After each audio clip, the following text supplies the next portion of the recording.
Hello বন্ধুরা, তোমার সকলকে স্বাগতম তোমাদেরই চ্যানেল ডাব্লিউবি প্রাইভেট টিউশনে। তো আজকের এই ভিডিওতে আমরা ডাফ এন্ড দাঁতের যে ক্লাস 8-এ 2024-এর যে প্রশ্নপত্র মানে কোশ্চেন ব্যাংক রয়েছে তার 251 পাতা 251-এ যে স্কুল রয়েছে এই প্রশ্নপত্রের সম্পূর্ণ উত্তর নিয়ে আজকের এই ভিডিওতে আলোচনা করব। তো চলো ভিডিও শুরু করা যাক। দেখো, তোমাদের যে প্রথম ইউনিট টেস্ট পরীক্ষা হবে ক্লাস 8-এর, তার ফুল মার্কস থাকবে 15 আর সময় থাকবে 30 মিনিট। তোমাদের যে রিডিং স্কিল সিনটি নেওয়া হয়েছে এটা দ্য উইন ক্যাপ ইউনিট 1 থেকে নেওয়া হয়েছে।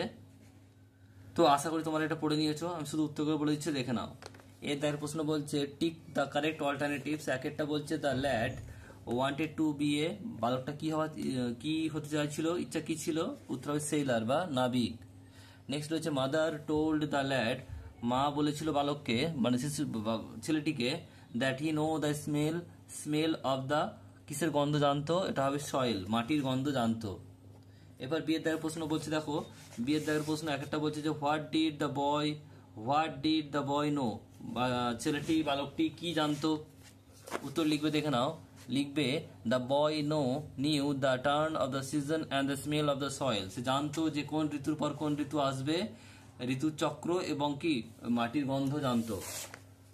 এরপর রয়েছে দুইটা প্রশ্ন বলছে why did the boy go about his farm work with heavy heart. সে দুঃখের সঙ্গে মন দুঃখ করে কেন সে তার খামারের কাজে গিয়েছিল বালকটি। উত্তরটা লিখবে, দেখে নাও উত্তরটা কি লিখবে। উত্তর লিখবে the boy went about his farm work with a heavy heart because, কারণ কি হিজ মাদার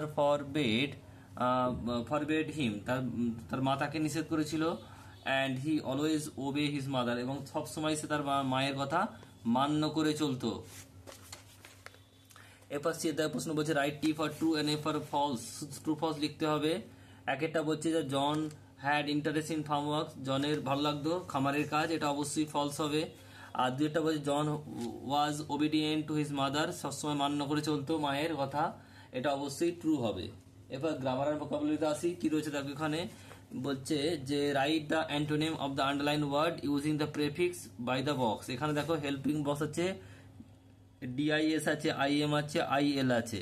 প্রথমে একটা কি বলছে দেখো, it is possible to him to leave the chair. এখানে পসিবিলিটি আন্ডারলাইন আছে। পসিবল মানে হচ্ছে কি, পসিবলের বিপরীত, পসিবল সম্ভব, এর বিপরীত হচ্ছে কি, কি লাগাবো এর আগে প্রেফিক্স লাগাবো, কি লাগাবো সেটা হচ্ছে ইম্পসিবল, ইম্পসিবল, IMPOSSIBLE। তারপর রয়েছে দেখো হিজ হ্যান্ড রাইটিং ইজ লেজিবল, মানে কি তার হাতে লেখা খুব অস্পষ্ট, তাহলে এটা কি হবে ইললেজিবল। স্পষ্ট তার মানে ইললেজিবল, IL যুক্ত করবো, ইললেজিবল হবে অস্পষ্ট। এরপর রয়েছে দেখো তিনেরটা বলছে হি বিলিভস হিজ ফ্রেন্ড, তার বিলিভ মানে বিশ্বাস করা, তার এখানে কি হবে তাহলে অবশ্যই সামনে ডিস যোগ করবে, তার ডিসবিলিভ হবে।